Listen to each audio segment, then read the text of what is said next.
Soyez richement bénis, peuple du Seigneur. Romains chapitre 11, versets 25 à 27. Car je ne veux pas, frères, que vous ignoriez ce mystère, afin que vous ne vous regardiez point comme sages, c'est qu'une partie d'Israël est tombée dans l'endurcissement jusqu'à ce que la totalité des païens soit entrée. Et ainsi tout Israël sera sauvé, selon qu'il est écrit, le libérateur viendra de Sion, et il détournera de Jacob les impiétés, et ce sera mon alliance avec eux, lorsque j'ôterai leurs péchés. Voilà le texte que l'apôtre Paul a écrit quand il a parlé des nations par rapport aux enfants d'Israël. C'est ce texte-là qu'il a écrit aux chrétiens de Rome. Nous y reviendrons tantôt. D'ici là, je vous invite déjà à y réfléchir. Voilà.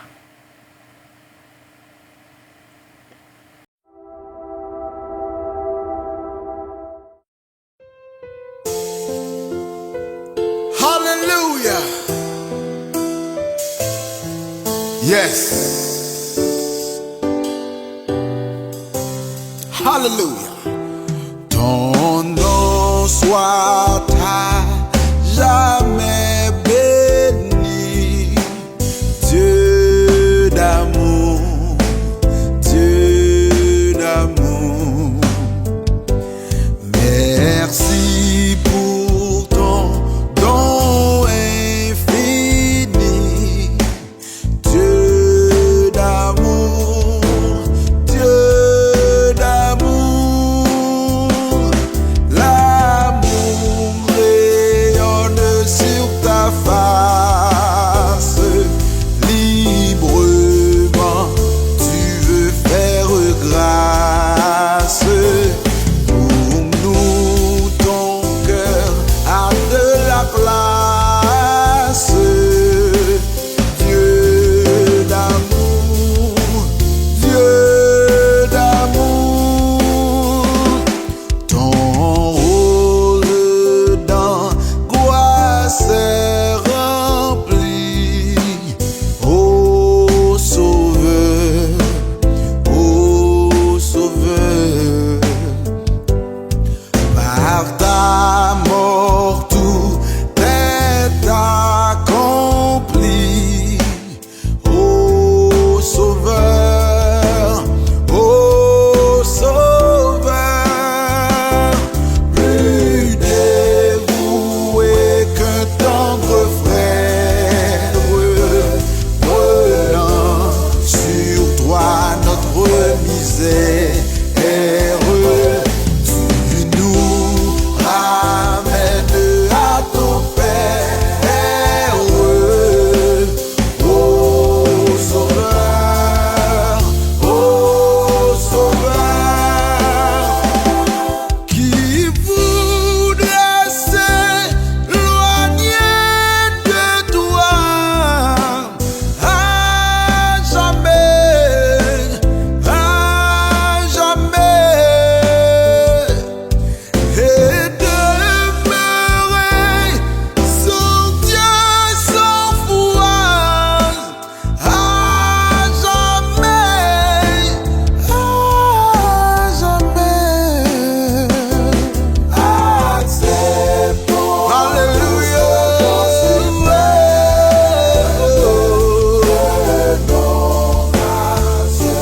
Qui nous aime, sera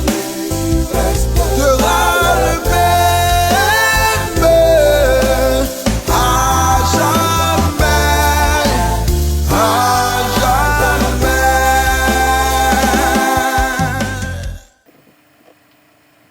Jusqu'à ce que la totalité des païens soit entré. Chapitre 11, Romains verset 25. Cette phrase marque l'aboutissement du plan de Dieu qui, dans la période actuelle, appelle du sein des nations un peuple portant le nom de Christ, l'Église qui est son corps. Beaucoup de textes du Nouveau Testament nous en parlent. Ephésiens 1, 22, 23, Actes 15, 14, 1 Corinthiens 12, 12, 13, Ephésiens 4, 11 à 13. Cette phrase n'a aucun rapport avec les temps des nations de Luc 21, 24, bien entendu. Israël, appelé du nom du petit-fils d'Abraham, Israël fut choisi pour accomplir une quadruple mission. Premièrement, donner le témoignage du Dieu unique au sein d'une idolâtrie universelle, Deutéronome 6, 4, Isaïe 43, 10, 12. Deuxièmement, donner aux nations la démonstration de la bénédiction inhérente au service du vrai Dieu, Deutéronome 33, 26, 29, 1 Chronique 17, 20, 21, Psaume 144, verset 15 nous en parle. Troisièmement, recevoir, persévérer, préserver, et transmettre les Écritures, Deutéronome 4, 5, 8, Romains 3, 1 et 2. Et quatrièmement, être le moyen humain par lequel se manifestera le Messie, selon Genèse 3, 15, Genèse 12, 3 à 22, 22, 18, 28, 10, 14, ainsi de suite. Les prophètes le déclarent lorsqu'Israël, rassemblé du milieu des nations et rétabli dans son propre pays, se sera converti, il connaîtra ses plus grandes heures de bonheur terrestre de gloire. C'est à ce moment-là qu'Israël connaîtra ses plus grandes heures de bonheur terrestre et de gloire. Genèse 1, 26, Zacharie 12, 8. Autant de textes qui nous parlent de cela.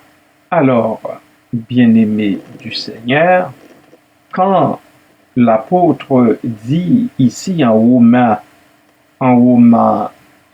11, et ainsi tout Israël sera sauvé selon qu'il est écrit, le libérateur viendra de Sion, le libérateur qui signifie le rédempteur, celui-là qui rachète, qui a le droit de rachat et qui rachète.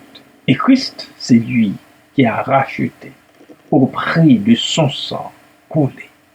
Alors, voilà pour ce texte, et que Dieu, dans sa grâce, vous aide encore une fois à comprendre ce texte, ces deux versets qui parlent du salut d'Israël. Amen.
Oui, tendre Père, du rocher de Jacob, tu nous appelles.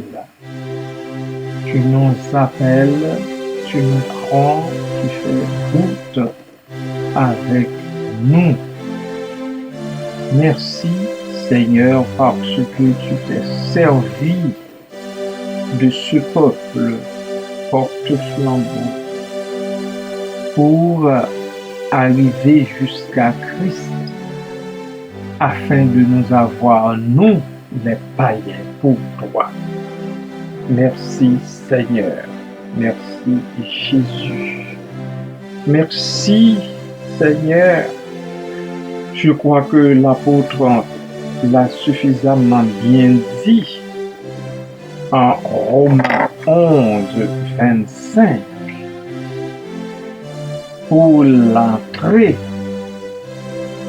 au bercail, pour l'entrée dans ton alliance de grâce, la totalité des païens. Merci Père, parce que tu t'es servi de ce peuple. D'abord d'Abraham, à qui tu as fait la promesse que sa postérité deviendra aussi grande que du sable au bord de la mer. Tu l'as dénommé Père de la multitude, d'une multitude de nations. Tu lui as promis que plusieurs princes sortiraient des entrailles de Sarah, sa femme, âgée de 90 ans, qui n'a jamais mis au monde un enfant, mais tu l'as gracié au point, ô Dieu, de mettre au monde cet enfant qui fait partie des patriarches. Merci Seigneur, merci Papa, pour ton plan élaboré dès avant la fondation du monde, afin, ô Dieu, de nous avoir toutes et tous dans ta bergerie. Car tu savais, en tant que Dieu de l'infini, tu savais que le malin allait tremper son doigt dans ton œuvre, dans la soupe que tu avais si bien préparée. Tu le savais, et il l'a fait effectivement. Voilà notre malheur, le malheur des humains que nous sommes. Papa, dans ton amour, tu ne nous as pas laissés là, avec lui, pour lui, puisque c'est toi, le créateur du monde, et celui des hommes et des femmes, de toutes les trempes sociales, de toutes les couleurs, de toutes les catégories, parce que tu es le Dieu de la multiplicité, tout en étant le Dieu unique, tout en étant le Dieu un.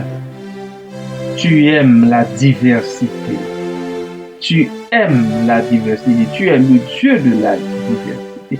Comment certains ne comprennent-ils pas cela dans l'œuvre, dans ton œuvre de la nature? Ton œuvre l'explique. La nature nous parle. La nature nous dit tout concernant ton caractère, concernant toute cette beauté que tu veux au sein de ton monde. Mais Père, beaucoup de personnes se laissent plutôt gagner par l'esprit du malin pour essayer de voir ça autrement. Nous bénissons ton Saint-Nom, oh Dieu, pour ton œuvre.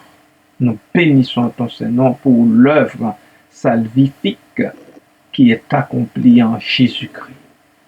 Merci Père, merci Papa, merci pour tout, pour toutes tes grâces, tes riches bénédictions. Merci Seigneur, merci. Merci Père. À toi toute la gloire, à jamais. Amen.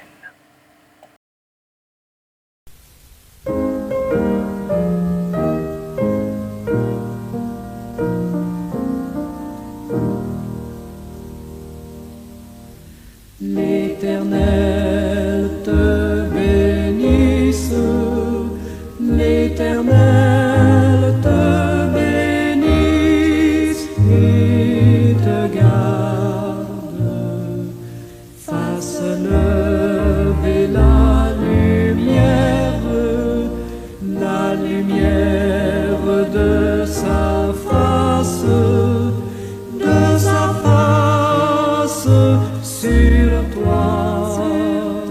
sur toi, use de grâce envers toi et te donne la paix, et te donne la paix.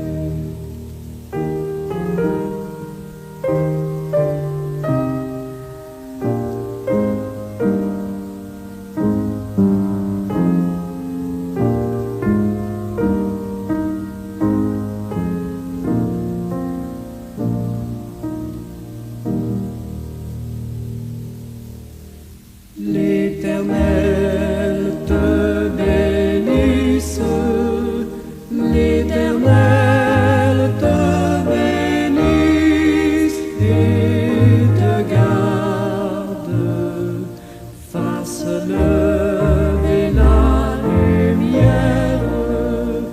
la lumière de sa face